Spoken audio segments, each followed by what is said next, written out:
जी वाहगुरु जी। हाँ म्यूट कर लो। चलो जी करिए शुरू। अब कहते हैं जीव का पंचकोश की न्यायी ईश्वर के पंचकोशन सैं ताके स्वरूप का आच्छादन।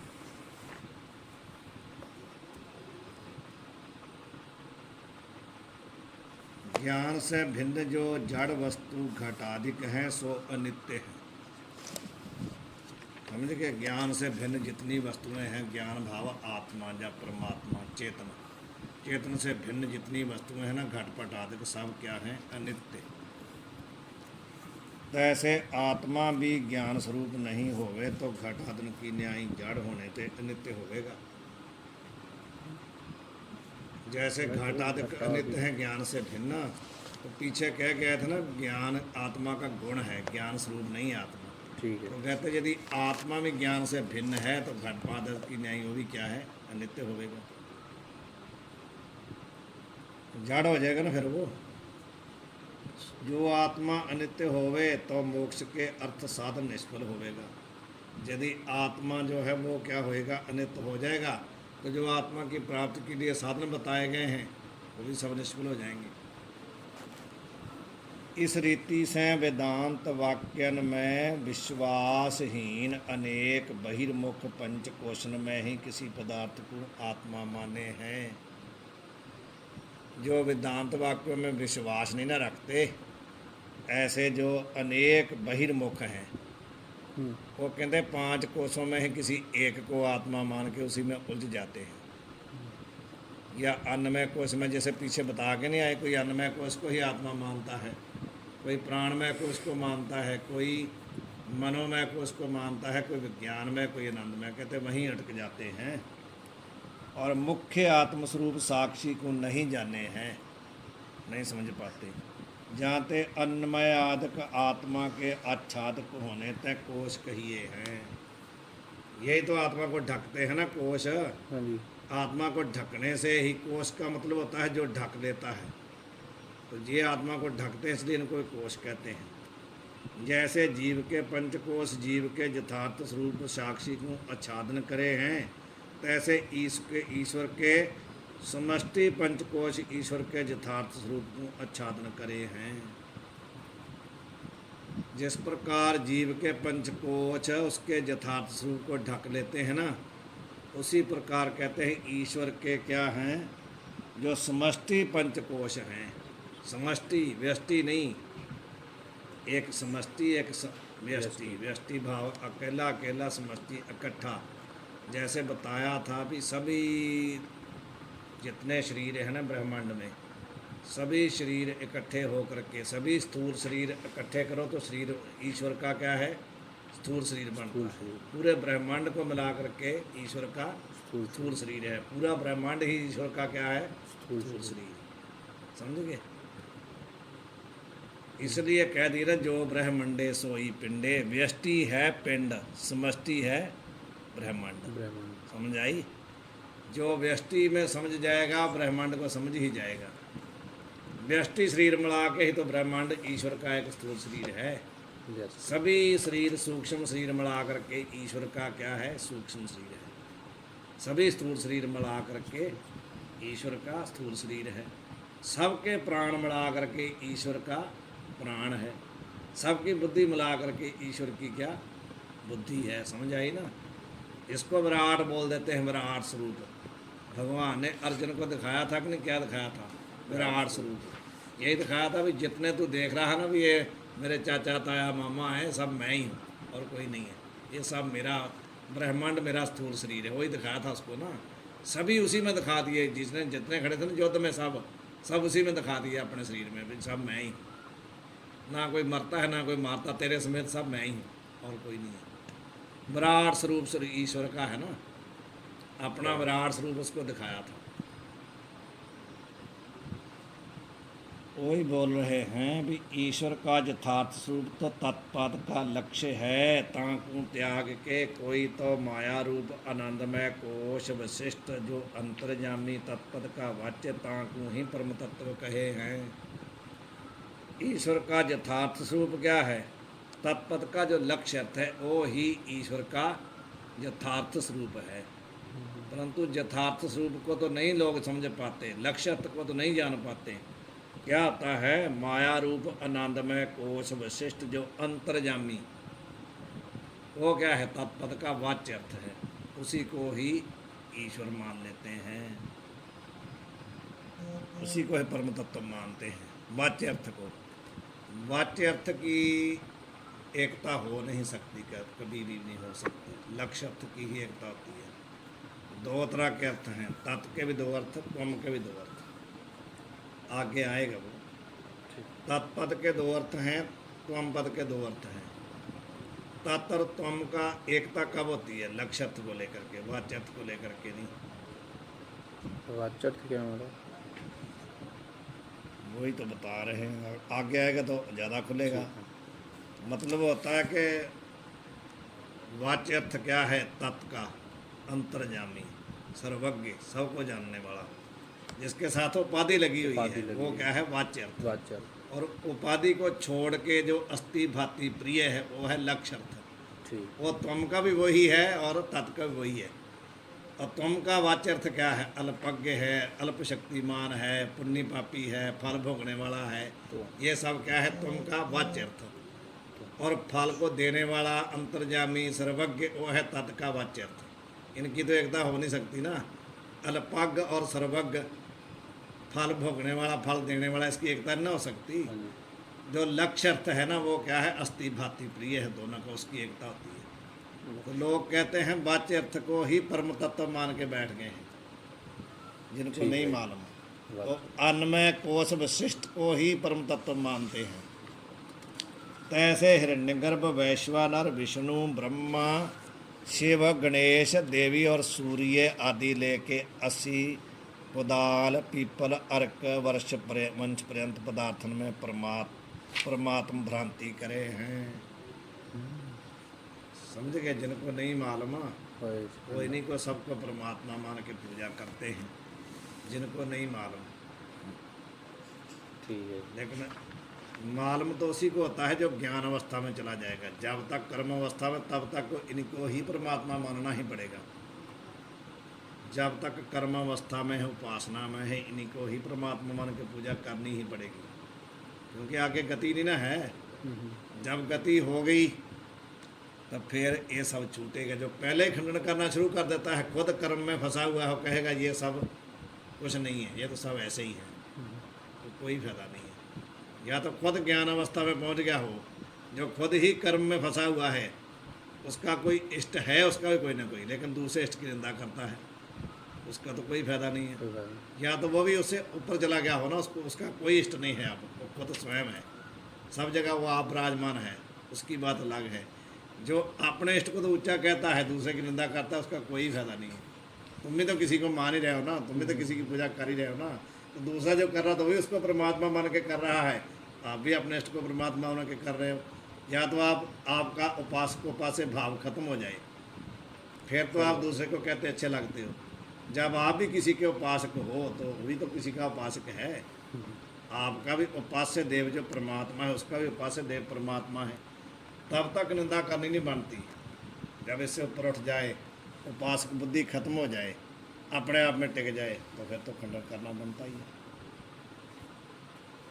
यद्यपि सर्व पदार्थन में लक्ष्य भाग परमात्मा है, भिन्न नहीं, परमात्मा से भिन्न नहीं, तथापि तिस उपाधि सहित को जो परमात्मा माने हैं, सो तिनको भ्रांति है। स्पष्ट कर दिया कि जितने पदार्थ हैं सब में लक्ष्य भाग तो परमात्मा ही है, उससे अलग कुछ नहीं है। फिर भी उस पदार्थ में उपाधि सहित को जो परमात्मा मानते हैं ना, वो क्या है? भ्रांति है। भले विष्णु की, जहाँ शिव जी की, ब्रह्मा की मूर्ति लगी है कहीं, उसमें परमात्मा तो उसमें भी वही है, कोई फर्क नहीं है। लेकिन यदि मूर्ति को ही कोई मानता है, उपाधि वाले को ही मानता है, चतुर्भुज को कहता है यही परमात्मा है, तो वो नहीं है। महादेव को कहत सदा शिव, निरंकार का चिंतन है देव। स्पष्ट है ना। जो महादेव मूर्ति सहित है ना, जिसने सर्प डाल रखे हैं, जिसने मुंड की माला पहन रखी है, हाथ में डमरू पकड़ रखा, जो उसको कहता है, वो भ्रांति है। शिव भी परमात्मा ही है, लेकिन उपाधिकृत नहीं है, उपाधि को छोड़ के वो परमात्मा है। निरंकार का चिंतन है पे जो अस्थि भांति प्रिय है उसमें, उसको नहीं जानते और महादेव को कहते सदा से उपाधिकृत को ही परम तत्व मान के बैठ गए हैं। जो उसके अंदर चेतन भाग है वो परमात्मा है, उसके अंदर भी चेतन है। धन्य ने कहाँ से निकाला था? पत्थर से कैसे पैदा हो गया? उसने पत्थर को पत्थर नहीं माना, उसने लक्ष्य भाग को पकड़ा, उसने पत्थर को तो पकड़ा ही नहीं। तो कहता ठाकुर है तो बैठ भोजन खा आके जहाँ, तो पत्थर थोड़ी खाएगा। उसने लक्ष्य को आवाज़ दी, उसने वाच्य भाग को नहीं दी, पत्थर को नहीं कहा रोटी खाओ। उसने कहा ठाकुर हो तो बैठो ना मेरे साथ रोटी खाओगे। तो लक्ष्य भाग ही बाहर आकर रोटी खा दी है, खाई है ना जो रोटी धन्य की, लक्ष्य भाग ने खाई है, चेतन ने, पत्थर ने थोड़ा खाई है। लेकिन जो ऐसे निंदा करने लगता है उसको ये भेद नहीं पता होता। जो ऐसे निंदा करने लगते हैं उनको ये मालूम नहीं होता कि हम भी तो वहीं फंसे हैं। जब आप आकार से हट जाओ तब फिर आकार की निंदा करनी बनती है। लेकिन जो हट जाता है वो आकार की निंदा फिर भी नहीं करता, वो किसी को रोकता भी नहीं है कि तुम ऐसे क्यों करते हो। उसको मालूम है भी इसकी गति वहाँ तक है, इसको हटा देंगे तो इसका नुकसान हो जाएगा, एक ना एक दिन ये वहाँ पहुँच ही जाएगा। हटाता नहीं वो। यही कह रहे हैं कि परमात्मा से भिन्न कुछ नहीं है, तथा भी उपाधि सहित को जो परमात्मा माने तिनको भ्रांति है। या रीति से पंचकोशन तय आवृत जो जीव ईश्वर का परमार्थ स्वरूप, ता से विमुख होए के देह आदिकन में आत्म भ्रांति करके पुण्य पाप कर्म करे हैं।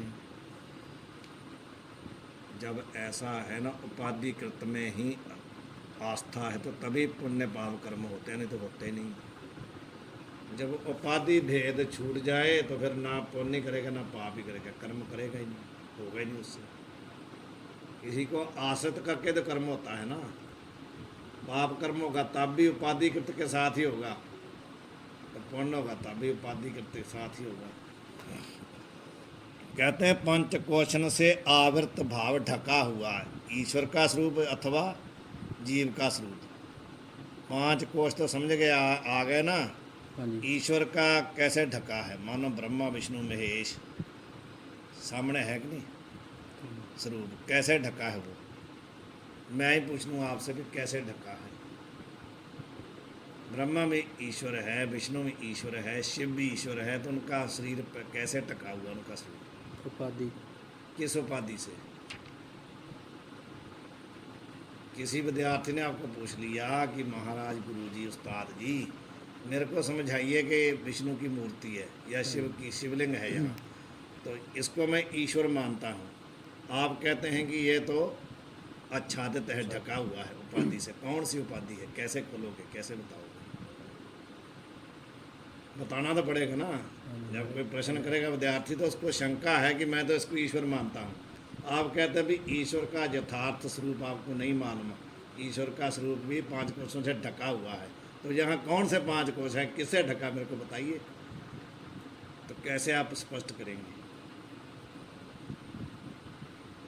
वैसे तो हटेगा नहीं वो ना, मानने से थोड़ी हटेगा, वो तो ईश्वर मान रहा है। आप कह रहे हैं भी आप इसको ईश्वर मान रहे हो, जो ईश्वर नहीं है, तो कहेगा बताइए क्यों नहीं है, कैसे हटूँ मैं? मेरे को स्पष्ट कर दो तो मैं हट जाता हूँ, पूजा नहीं करता। तो कैसे आप हटाएंगे उसको?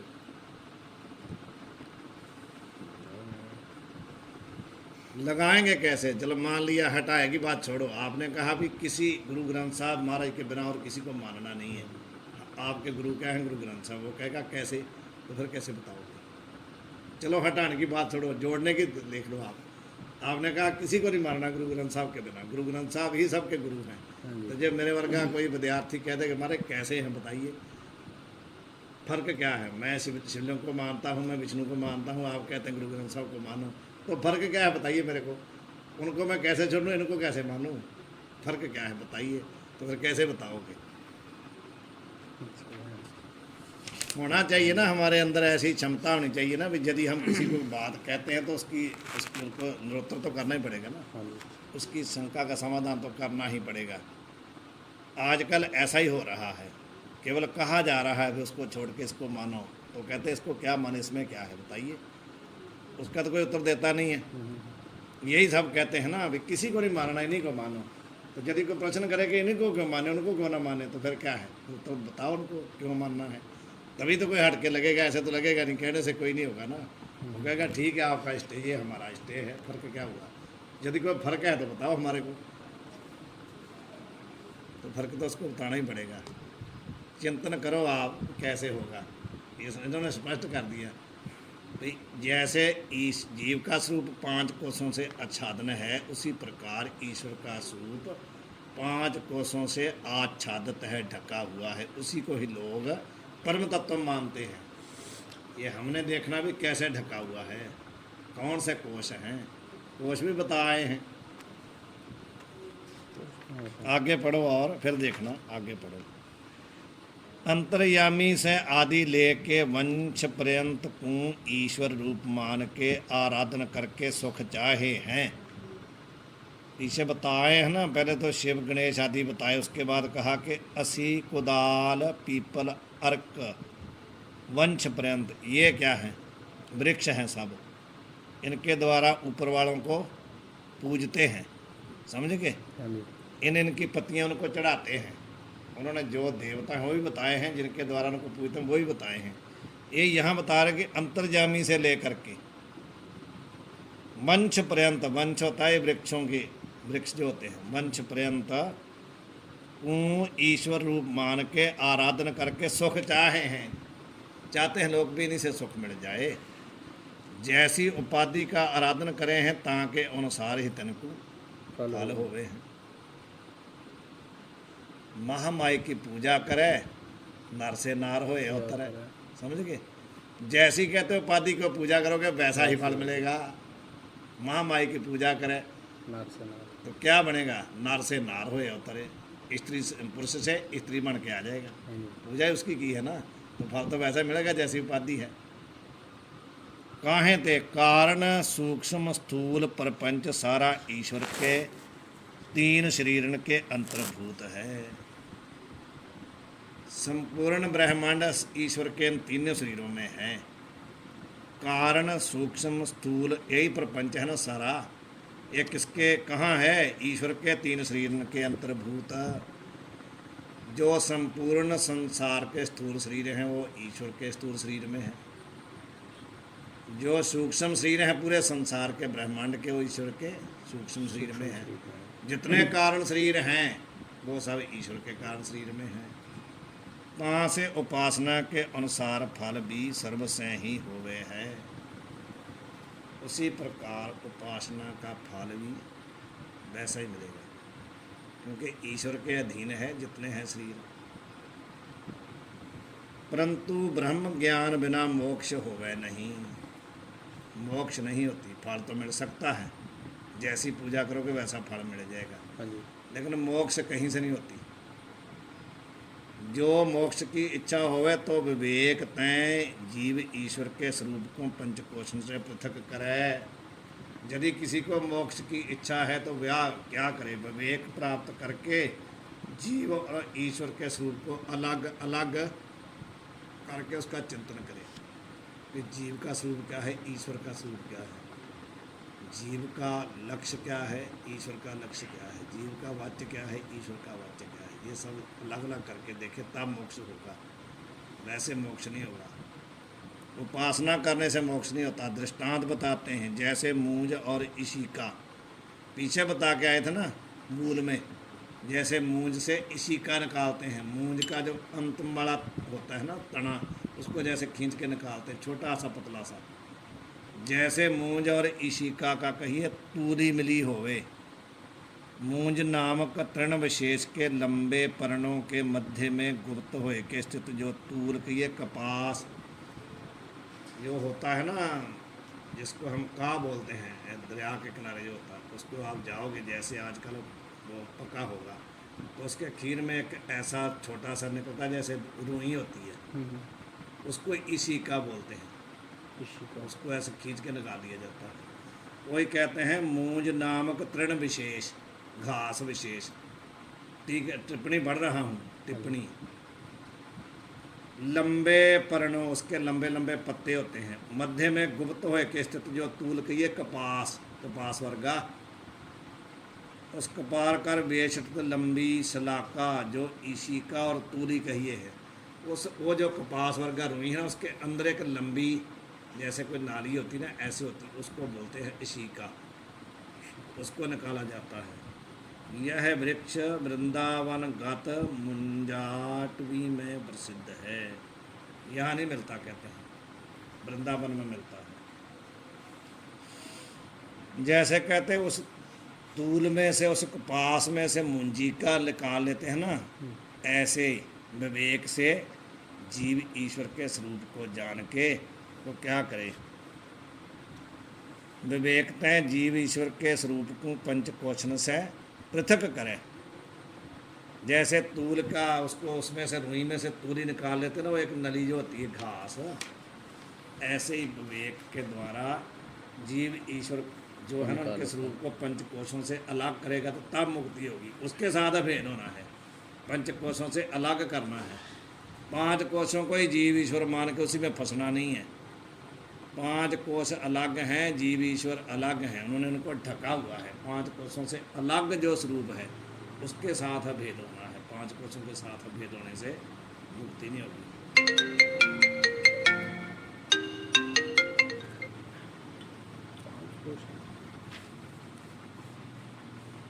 अब बता रहे हैं जो 5 कोश विवेक का प्रकार, कैसे विवेक होगा, 5 कोशों से कैसे अलग करेंगे, ये बताने लगे हैं अब। सवैया स्थूल देह को भान न होवे, स्वप्न माही लखी आत्म ज्ञान। सूक्ष्म ज्ञान सुषुप्ति समय नहीं, सुख स्वरूप है आत्म भान। भाष्य भय समाधि अवस्था, निरावरण आत्म न अज्ञान। ऐसे 3 देह व्यभिचारी आत्म अनुगत न्यारो जान। पंचकोशों से विवेक कैसे होगा भी, ये स्वरूप हमारा है। 5 कोश हमारा शरीर नहीं है, हमारा 5 कोश नहीं लगेगी। अभी तो पीछे बता के आए हैं 5 कोश कौन कौन से हैं। अन्नमय कोश, प्राणमय कोश, मनोमय कोश, वही ईश्वर के हैं। वही तो बताया, सभी लोगों के इकट्ठे करके ईश्वर के बनेंगे, बता तो आए हैं। अन्नमय कोश किसको कहते हैं, स्थूल शरीर को। तो जितने ब्रह्मांड के शरीर हैं स्थूल, वो मिला के ईश्वर का अन्नमय कोश। स्थूल शरीर हुआ तो अन्नमय प्राण हो गया, अन्नमय कोश हो गया। ऐसे सबके प्राण माल के ईश्वर का प्राण हुआ तो क्या प्राणमय कोश हो गया। जो ईश्वर के हैं, जो जीव के हैं, वही ईश्वर के हैं। लेकिन जीव के व्यष्टि हैं, ईश्वर के समष्टि मिला के होते हैं। ये बात है। आगे चलिए। हैं? पहले निर्णय ये करना चाहिए कि हमने करना कि जीवन में। अभी आप तो ये निर्णय नहीं कर पाए भी हमने करना क्या है। आप उसी में फंसे हुए हैं ना। जीव ईश्वर को तो तभी आओगे जब आप निर्णय करोगे हमने करना क्या है। पढ़ना है, आत्मज्ञान प्राप्त करना है, या मतलब संसार में जाना है, ये पहले निर्णय कर लो आप। निर्णय हुआ भी कि नहीं हुआ, नहीं हुआ ना, ये तो चक्कर इसलिए समझ में नहीं आ रहा। जिस दिन निर्णय कर लो उस दिन समझ में आ जाएगा। अभी हम ईश्वर की तरफ आए ही नहीं, अभी कहाँ आए हैं, अभी तो हम खुद ही 5 कोश में फंसे हुए। हमारा अन्नमय कुछ नहीं किसी तरफ जा रहा, अभी इसको उधर लेके जाना है। निर्णय तो करना ही पड़ेगा, नहीं तो मंझ धार में ऐसे डूब जाएंगे, कुछ नहीं होगा। एक निर्णय कर लो भी क्या करना है, फिर जिस दिन निर्णय कर लिया उस दिन आपको लघु कौमदी शुरू करा देंगे। समझ गए, करने का नहीं लघु कौमदी हैं। हाँ जी, बहुत है, बहुत है। हाँ जी। मैं पूछ लो। ਉਹਦੇ ਬਾਬਾ ਜੀ ਨੇ ਪਹਿਲਾਂ ਕਹਿ ਦਿੱਤਾ ਨਾ ਵੀ ਮਲ ਵਿਖੇਪ ਜਾ ਕੇ ਨਹੀਂ ਕਿੰਤੂ ਇੱਕ ਗਿਆਨ। हाँ जी, हाँ जी। ਤੇ ਬਾਬਾ ਜੀ ਇੱਕ ਮੇਰਾ ਪ੍ਰਸ਼ਨ ਸੀਗਾ, ਜੇ ਤੁਸੀਂ ਰਿਕਾਰਡਿੰਗ ਨਹੀਂ ਕਰ ਰਹੇ ਕਿ ਮੈਂ ਮਿਊਟ ਕਰਾਂ ਜੀ? नहीं, रिकॉर्डिंग तो चल रही है, बताओ आप। चलो मैं बाद में पूछ लूंगा, सॉरी। चलो ठीक है। अब ये वाला करते हैं। अब पंचकोश विवेक को बता रहे हैं। हाँ जी, ठीक है, जितना समझोगे ठीक है। हाँ जी, थोड़ा थोड़ा पकड़ा ही है। जो चौकीदार है वो तो कहता रहता भी जागते रहो, जागते रहो। जो कोई जागता रहेगा तो बच जाएगा। जो जाके से उभरे सूते गए मुहाए, जो सो गए वो लुट जाएंगे। स्थूल देह को भान न होवे, स्वप्न माही लखी आत्म ज्ञान। अब ये कह रहे हैं कि जो स्थूल देह है ना, उसका भान क्या है, सपने में नहीं होता है। समझ गए? स्थूल देह का जो भान है, जो प्रतीति है, स्वप्न में होती है? नहीं ना होती। स्वप्न में हमारे कोई शरीर का पता थोड़ी चलता है कि ये शरीर है या नहीं है। स्वप्न में इसका पता नहीं चलता ना। परंतु क्या वहाँ प्रतीति होती है? स्थूल शरीर तो नहीं भान होता वहाँ स्वप्न में, लेकिन प्रतीति किसकी होती है? अपने स्वरूप की होती है। जो स्वप्न में हमारे को दिख रहा है, जो कुछ भी दिख रहा है, वो कैसे दिख रहा है? अपने स्वरूप के बल से। चेतन ही स्वप्न को प्रकाशित कर रहा है कि नहीं? स्थूल देह तो वहाँ है नहीं है, स्थूल शरीर तो वहाँ है नहीं, लेकिन दृश्य पूरा वहाँ दिख रहा है। वहाँ में स्थूल शरीर दिख तो रहा है ना, एक शरीर तो दिख रहा है, ये वाला जो ये तो पड़ा है, लेकिन वहाँ में हमारा अपना शरीर, एक शरीर दिख रहा है, वो कहाँ से आ गया? ये शरीर तो बड़ा है, फिर भी दिखता है कि नहीं? भी यात्रा करने जा रहा, नहाने जा रहा, तीर्थ में जा रहा, दोस्तों के साथ घूम रहा, वो कहाँ से आ गया? ये तो जहाँ पड़ा है, वो कहाँ से आ गया शरीर? जो स्थूल शरीर था वो तो यहाँ पड़ा है हमारा, लेकिन फिर भी दिख तो रहा है ना स्वप्न में, वो कहाँ से आया? चेतन। वो वहीं पर अपना आत्मा है जिसके द्वारा दिख रहा है, यहाँ पड़ा हुआ होने के बावजूद दिख रहा है। स्थूल देह को भान न हो गए, नहीं होता भान। कहाँ? स्वप्न माँ ही, स्वप्न में नहीं होता भान। लखी आत्मज्ञान, तो वहाँ क्या है? आत्मज्ञान है, ये समझो। वहाँ आत्मस्वरूप का भान है, जिसके द्वारा दृश्य प्रपंच जो है प्रकाशित हो रहा है। सूक्ष्म अज्ञान सुषुप्ति समय नहीं, सूक्ष्म रूप है आत्म भान। उसके बाद सुषुप्ति अवस्था आ गई, तो सुषुप्ति अवस्था में क्या होता है? सूक्ष्म शरीर का अभिमान जो है, प्रतीति नहीं ना होती। वहाँ पर क्या है? स्वप्न में स्थूल शरीर की प्रतीति नहीं होती, सुषुप्ति में सूक्ष्म की नहीं होती। सूक्ष्म सुषुप्ति में सूक्ष्म शरीर नहीं होता, स्वप्न में स्थूल शरीर नहीं होता। सुषुप्ति में दोनों नहीं होते, स्थूल भी नहीं होता, सूक्ष्म भी नहीं होता, लेकिन भान तो होता ना वहाँ पर भी। सुषुप्ति में वो क्या है? वही अपना आत्मा है। रूप है। स्थूल शरीर स्वप्न में नहीं भान होता, लेकिन भान तो हो रहा है किसका? आत्मा का। आत्मा यानी वहाँ भी है। सुषुप्ति में दोनों शरीर नहीं है, तब भी वहाँ भान हो रहा, प्रतीति हो रही। वो क्या है? वही अपना स्वरूप है। सुख स्वरूप है आत्म भान। कहाँ? सुषुप्ति समय। सुषुप्ति में सूक्ष्म अज्ञान नहीं, जो सूक्ष्म शरीर है वो वहाँ पर नहीं है, परंतु सुख स्वरूप है आत्म भान। जो ये उठ करके बोला ना, मैं बड़े सुख से सोया, वो क्या है? वही तो अपना स्वरूप है। कुछ भी नहीं पता चला, कुछ भी नहीं पता चला, ये क्या था? अज्ञान। कुछ भी नहीं पता चला, ये क्या है? अज्ञान है कि नहीं? इस अज्ञान को किसने प्रकाशित किया अपने स्वरूप में? बहुत सुख से सोया, तो सुख क्या था? अपना स्वरूप था। जो सुख की अनुभूति वहाँ पर, वो क्या है? अपना स्वरूप। जो कुछ भी नहीं pता चला, वो क्या है? अज्ञान। उसी में स्थूल और सूक्ष्म दोनों उसी में है। समझेंगे?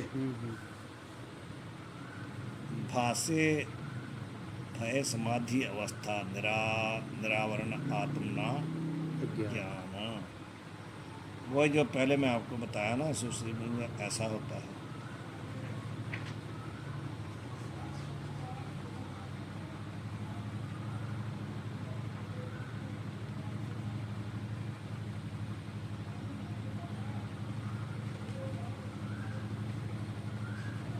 और समाधि अवस्था में क्या होता है?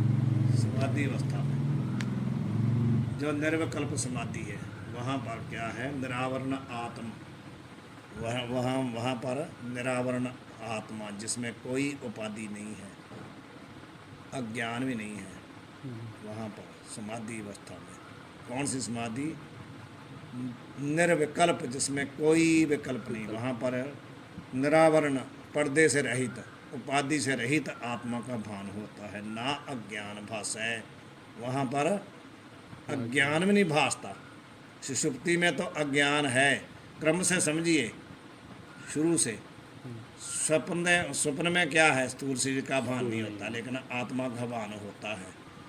और सुषुप्ति में क्या है, सूक्ष्म शरीर का अभिमान नहीं प्रतीति होती, लेकिन आत्मा की होती है। उसके बाद कहते हैं समाधि अवस्था में क्या तो होता है, अज्ञान में नहीं प्रतीत होता, वहाँ पर निरावरण आत्मस्वरूप भान होता है, किसी भी उपाधि से रहित।